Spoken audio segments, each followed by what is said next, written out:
কালকে আমাকে সাতার ইলিয়াস নূর কাদের, ফকার সাতার, দেলোয়ার হোসেন, ফকার দেলোয়াজি, এরা সবাই কালকে আমাদের বাড়ির উপরে আক্রমণ করছে, জায়গা জবরদখল করার জন্য আসছে। আজকে আমি বাধা দিতে গেছি, বাধা দেওয়ার পরে সে আমাকে মারধর করার হুমকি দিতেছে, আমার গাড়ির উপরে আসছে, মানুষে আমাকে বাঁচাইছে। আমি বলছি যে এখানে আমাদের জায়গা, তোমরা এখানে কেন মাপতেছ, কেন করতেছ? এরা বলতেছে তোরা কিসের জায়গা, আমাদের জায়গা, তোরা কিসের জায়গা, তোরা কোনো জায়গা পাবি না, এখানে সব জায়গা আমাদের। আমাকে মারি ফেলবে হুমকি দিতেছে, বিভিন্ন ধরনের বলতেছে যে মানে মারবে, আমার ফ্যামিলিকে উপরে টর্চারিং করবে, আমার ভাইকে, আমার স্বাস্থ্য ভাইকে মারবে, তোরা সবাইকে মারি ফেলবো, কাটি ফেলবো, এই ধরনের হুমকি দিতেছে। তো এখানে আমি আইনের আশ্রয় দিচ্ছি। তো আইনে আজকে আছি, আমি একটা অভিযোগ করছি সাঁতারের ইলিয়াস নূর কাদের, ফকার সাঁতার, দেলোয়ার হোসেন, ফকার দেলোহাদি, এরা আমাদের উপরে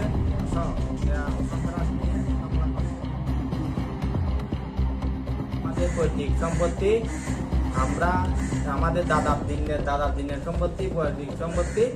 আমি এখানে থানায় আসছি, আমি চাচ্ছি যে এটা একটা সুস্থ বিচার হোক। আমাদের উপরে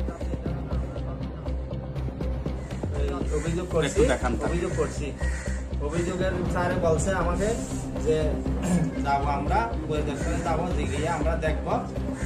আমি চাই থানার কাছে, আমি চাই এটা সুস্থ বিচার, সুস্থ তদন্ত করে আমাদের উপরে যাতে হুমকি দামকি না দেয়, এই ধরনের প্রশাসনের একটা পদক্ষেপ নেওয়ার জন্য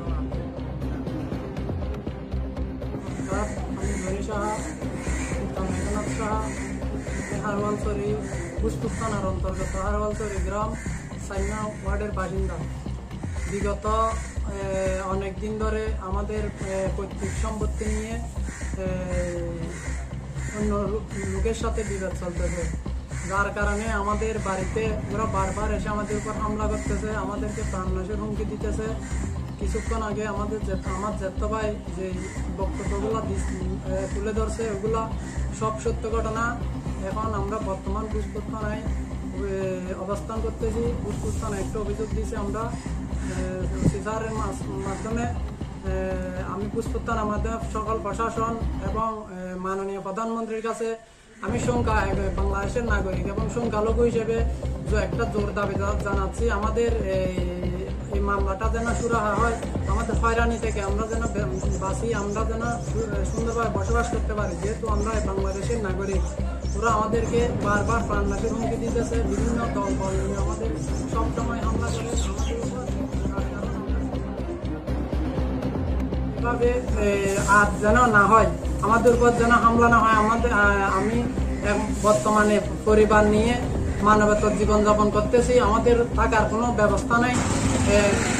সামনে বর্ষাকাল, এখনো বর্ষাকাল চলতেছে, আমরা অনেক কষ্টে দিন যাপন করতেছি, যার কারণ আমরা ঘর তুলতে পারতেছি না। ওরা বারবার এসে আমাদের উপর হামলা করতেছে, ঘর তুলতে দিতেছে না।